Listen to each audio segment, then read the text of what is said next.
Dear friends, since you have come to class 12th, how about a textbook for class 12 core course Flamingo?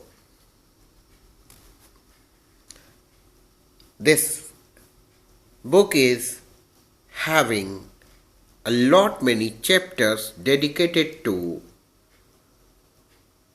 the knowledge enhancement of the learners. And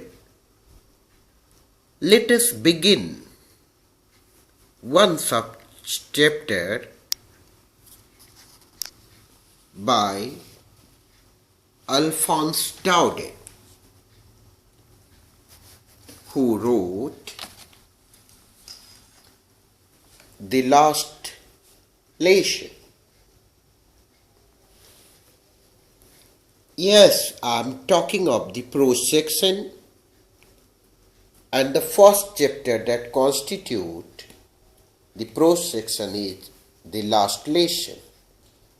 The chapter is followed by Lost Spring, similarly Deep Water, next one is Rat Trap, Indigo, Poets and Pancakes, The Interview,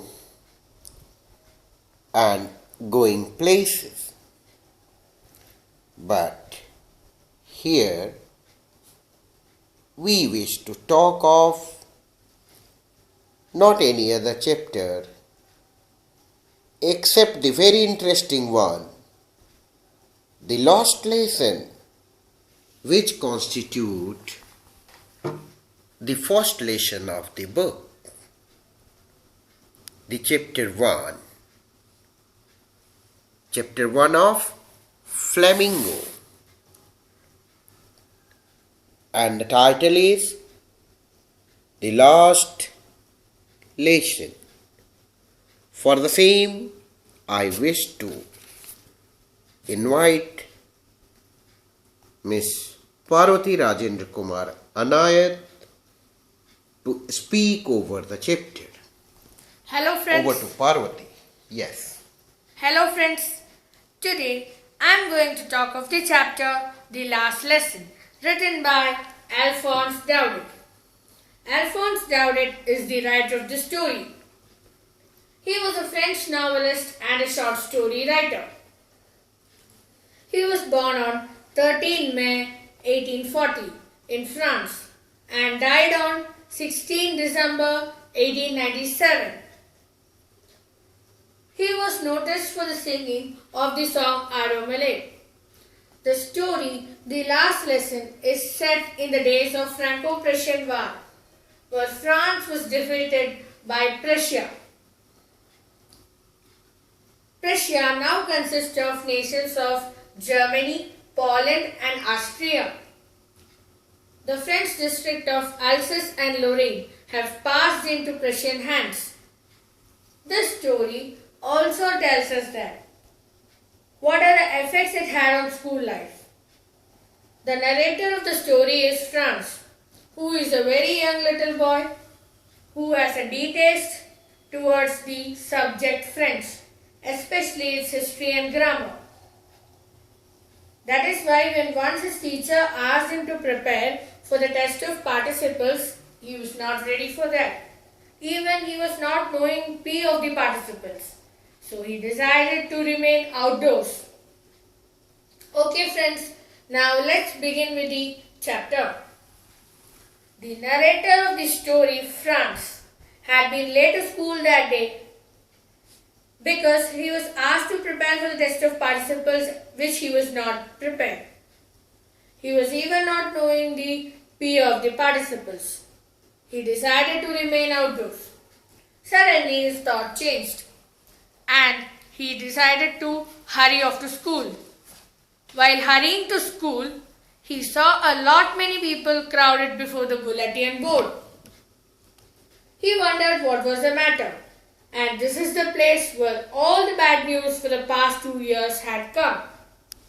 He met a blacksmith on his way who was with his apprentice, who made fun of him by saying that, "Don't need to hurry off to school. You have a plenty of time."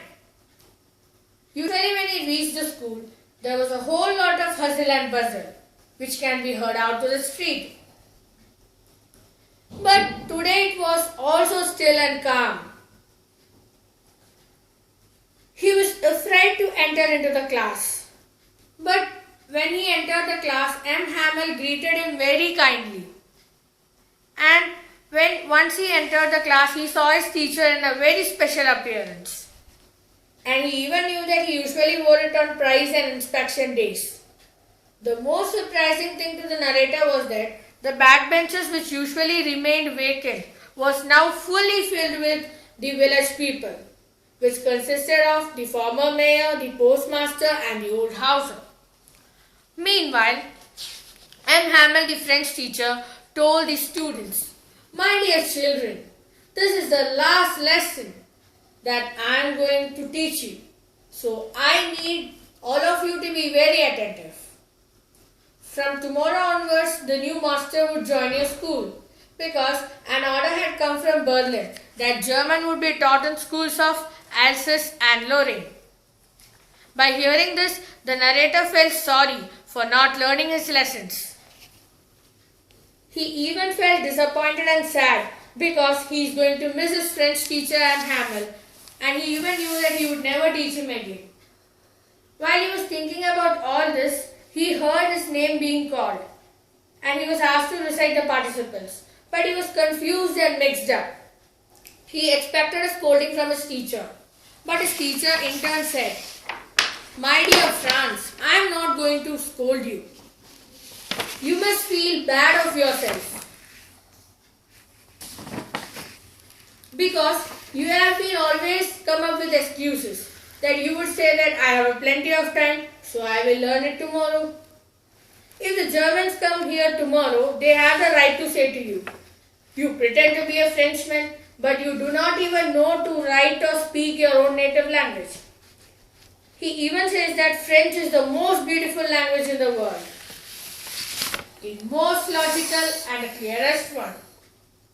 And he even says that you should protect it and you should never forget it.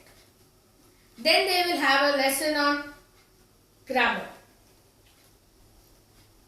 M. Hamel, the French teacher, teaches the students with utmost patience, and the narrator listens to it with utmost concentration. He said that he has never had such a beautiful class in his lifetime. M. Hamel, the French teacher, wanted to put out everything in one go before he left the school. Next, they had a lesson on writing. M. Hamel, the French teacher, got new copies for all the students, which was written beautifully in France and Alsace. Only the scratching of the pens of the paper was heard. No other sounds came. The beetles flew in, but no attention was paid for this. Or even the littlest one also, they were not paying attention. On the rooftop, the pigeons cooed very low.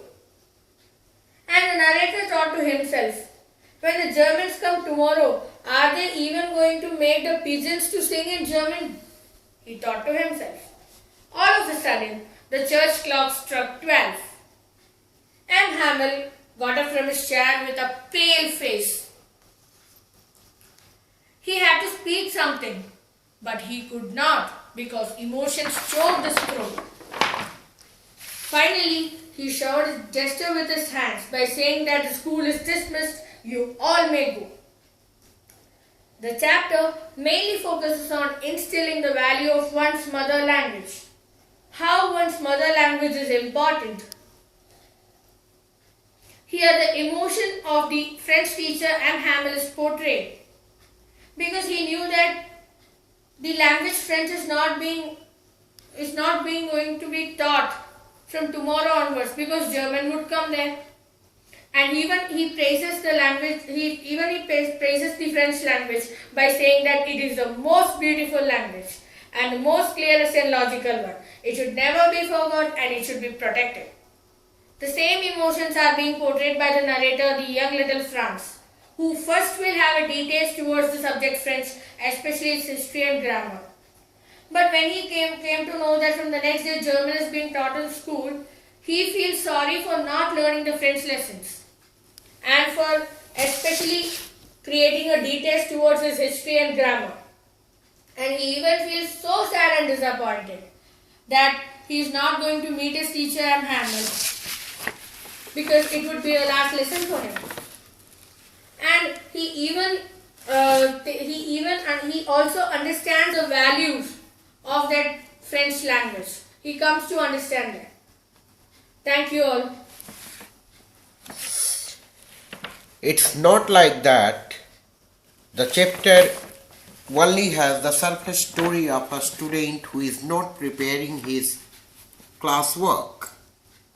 Rather, the chapter deals with a very hidden undercurrent that talks of linguistic chauvinism.